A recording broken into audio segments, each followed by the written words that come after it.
পচনশীল ফল। শুধু একটা সপ্তাহ তরমুজ খাওয়া বন্ধ করে দেন, দেখি তখন সিন্ডিকেটেরা কি করে। আমাদের আন্দোলন একটাই, কমিশনার আসবে, তাকে জবাব দিয়ে করতে হবে কেন তরমুজের দাম 200 টাকা থেকে 1200 টাকা হয়ে গেল। কেমন আমার বাবার আয়ত্তে যা যা আছে তা সবটুকু সে চেষ্টা করে যাচ্ছে নিয়ন্ত্রণ করার জন্য, আর আপনি এইসব ভুজুং ভাজুং বুঝ দিয়ে আমাদের কোনো লাভ নাই। আপনার বাবা কমিশনার, আপনার বাবাকে এখানে আসতে হবে, আমাদের এই অনশন চলবে, দরকার হলে আমরা রাজপথে নামবো। আমাদের দাবি, আমাদের দাবি।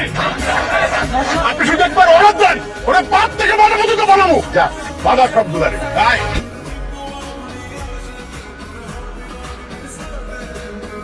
তোমরা। আমরা যদি আপনার এলাকার মানুষ হইতাম, আমরা যে শান্তিতে নাই সেটা তো আপনি খুব ভালো করে জানতেন।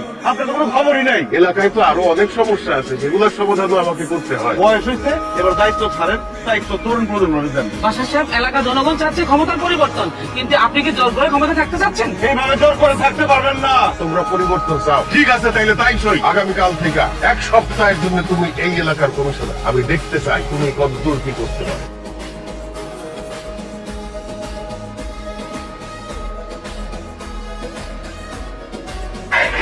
এই থামেন। আপনি কি ভাবছেন আমার বাবাকে অপমান করবেন, এরপর ফুল নিয়ে আসবেন? আমি কি ফুলের মালা দিয়ে আপনাকে সমর্থনে জানাবো? আমি আগে ভালোবাসি তোমাদের, এখনো ভালোবাসি, ভবিষ্যতে ভালোবাসবো। I love you Niha. আপনাকে আমি কতবার বলছি আমি আপনাকে ঘৃণা করি। বড় একদিন বলবি 7 দিন পর আপনার ঘাট ধাক্কা দিয়ে এলাকা থেকে বের করবে, তখন আপনি বুঝবেন। তোমার বউ জামাই আছে, তারপরে তোমার জন্য লজ্জা, আমার বউ শ্বশুরের জন্য লজ্জা। আপনি 2 মিনিটের মধ্যে এখান থেকে যাবেন, আর যদি না গেছেন তাহলে লাঠি সোটা নিয়ে আমি লোক পাঠাবো আপনার এখানে টেঙ্গি ভেঙে তারপর বাসা পাঠাবে। আমার তো দাঁড়ায় থাকার সময়ও নাই, সময় মাত্র 7 দিন, অনেক কিছু করতে হবে। ওই ঝোপে ঝাড়ের মধ্যে সব মেয়ে ছেলেরা বসে আছে। এই আমরা বয়স্ক মানুষ, এর লজ্জায় কি এদের সামনে দিয়ে এইভাবে দৌড়দৌড়ি হাঁটাহাঁটি করতে পারি? এই সময় তুমি পড়াশোনা করবা, ঠিক মতো ক্লাস করবা, স্কুলে যাবা, কলেজে যাবা, বাবার নাম করবা, তা না করে এখানে আসছো বাবার বদনাম করতে। তোমাদের জন্য মুরব্বীরা হাঁটতে পারতেছে না, লজ্জা করে না তোমাদের? কান্দর অভ্যাস করো। আরেকবার যদি দেখি তোমরা পার্কে আসছো, ওদের কিন্তু খবর আছে। যাও যাও। তোমার অনেক ধন্যবাদ, আল্লাহ তোমার রহম করুন। কয়েকটা পয়েন্টে সিসিটিভি লাগাই দিও, বুঝছো? পরিবেশ নষ্ট হইতে দেওয়া যাবে না। 3 মাস হয় না রাস্তা বানাইছো, রাস্তা এখন হয়ে গেছে কবরস্থান। আমি 1 সপ্তাহের ভিতরে আপনার রাস্তা সব অপর করে দেবো। আমার মেয়াদি তো 7 দিন, তার মধ্যে 2 দিন শেষ হয়ে গেছে। আমি আপনার 3 দিনের মধ্যে কাজ করে দিতে পারবি তো? ভাই, আপনি আমার উপর বিশ্বাস রাখেন ভাই। শেষ সুযোগ দিলাম তোরে, মনে থাকে জানো? অবশ্যই আপনার কি মানুষ মারবেন নাকি? শুনলাম তুমি নাকি মশার জন্য পড়াশোনা করতে পারতেছো না। আর আমি যদি পড়াশোনা নাও করতে পারি আপনার কি? তুমি কমিশনারের হবু বউ, তুমি পড়াশোনা করতে না পারলে হবে? আপনি কিন্তু ভুলে যাইতেছেন, এখনো খাতা কলমে আমার বাবাই এলাকার কমিশনার। আমার ভবিষ্যৎ না, একই তো কথা। শুধু উনি দুর্নীতি করে, আমি করি না, এই যে পার্থক্য। আপনি না আমার বাবার শুধু একটা বাজে কথা বলবেন না। আমি খারাপ, আমার বাবা খারাপ, তাই না? আপনার কাজ করে আপনার চোখের সামনে আড়াইছেন, আপনার যা খুশি আপনার করেন, আমার চোখের সামনে আপনি আসবেন না। কি বলবো পণ্ডিত, তোর ভাবির বাসায় প্রত্যেকদিন 2 বার করে মারবি, বর্ষা যাতে না থাকে। সরকার টাকা দেওয়ার পরেও কেন ল্যাম্পপোস্টে বাতি জ্বললো না? সব খাম্বায় যদি বাতি জ্বলে তাহলে আমাদের পেট চলবে কিভাবে, আপনাদের পকেট ভরবে কিভাবে? জনগণ আমাকে বিশ্বাস করে একটা দায়িত্ব দিচ্ছে, আমি জনগণের সাথে বিশ্বাসঘাতকতা করতে পারবো না। আপনার কম হয়েছে তো না? ডাবল হয়ে যাবে, কাল সকালে ডাবল হয়ে যাবে, কিন্তু মুখে কিন্তু কষ্টেপটা ঠিকঠাক মতো লাগাই।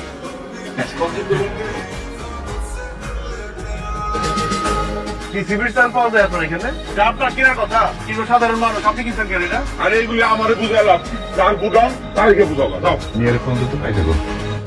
গুডাউন তো তোমার বাবার, কিন্তু গুডাউনে যে মালামাল আছে সেগুলো তোমার বাবা গুডাউনে আটকে রাখছে, আটকে রেখে দাম বাড়ায় বাড়ায় বিক্রি করছে। আপনি অনেক বলছেন, অনেক করছেন, আর একটা কথা আপনি যদি বলছেন আমি তো থানায় ফোন দিব, পুলিশ এসে আপনাকে টানতে টানতে থানায় নিয়ে যাবে। কোনটা আপনার পয়সা দেখুন, যে টিসিবির জন্য যে চাল আসছে, যে চাল সাধারণ জনগণ গরিব মানুষ কিনবে, সেই চাল তোমার বাপ কিনে বিক্রি করছে। আসুন খবর দাও। চা চাইবো কি টিসিবির মাল? হ্যাঁ বা না বলুন।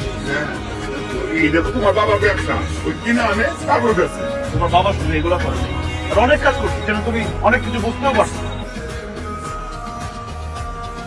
বাবা, আমাদের এলাকায় বিধবা ভাতা থাকা সত্ত্বেও কোনো বিধবা কখনো ভাতা পায় নাই। আমি মাথা উঁচু করে বলতাম যে কমিশনার আমার বাবা। তোমার মতো সব মানুষ এই এলাকার একটাও নাই, কিন্তু তুমি মানুষকে ঠকাইতে, মানুষের বিশ্বাস নষ্ট করছো। আর একটা কথা কি জানো? এই জান এই এলাকার কমিশন হওয়ার যোগ্য, আর তুমি কমিশন হওয়ার অযোগ্য। বাবা, অযোগ্য কমিশনার তুমি।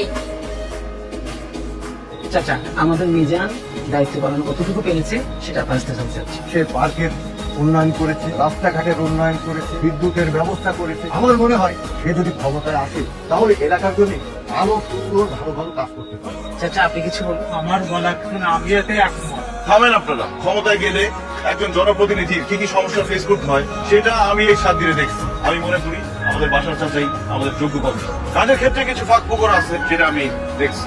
আমরা আশা করবো বাসার চাচা সেগুলো সব ঠিক করে ফেলবে। মিজান এতক্ষণ যা বললো আমি তার সাথে একমত। সে যদি আগামী নির্বাচনে কমিশনার পদে দাঁড়ায় আমি তাকে সমর্থন করি। এটা অনেক কঠিন কাজ, আপনি যেটা করতেছেন সুন্দরভাবে পালন করতেছেন, আপনিই থাকবেন। নির্বাচন আসতে তো সময় আছে, নির্বাচন আসলে তুমি দাঁড়াবা, আমিও সেটা চাই যে ভালো কাজ করতে পারবা।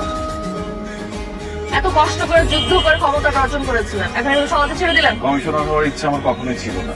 এখন কি করবেন? আগের মতো ভেগা বাসায় ঘুরে বেড়াবেন? ঘুরে বেড়াবো কেন? আমার স্বপ্ন আছে না, স্বপ্ন পূরণ করবো। আমার স্বপ্ন তো একটাই, তোমাকে বিয়ে করা। এত কিছুর পর আপনি ওই জায়গাটাতে আটকে আছেন। আমার লক্ষ্য একটা এবং সেটাই স্থির। তুমি তো আমাকে বুঝলাম না, তুমি আমার হৃদয়টা ভেঙে চুরমার করে দিচ্ছ বারবার। এখন এই হৃদয় ভাঙলেও কোনো সমস্যা নেই, হৃদয় জোড়া দেওয়ার ডক্টর এখন থেকে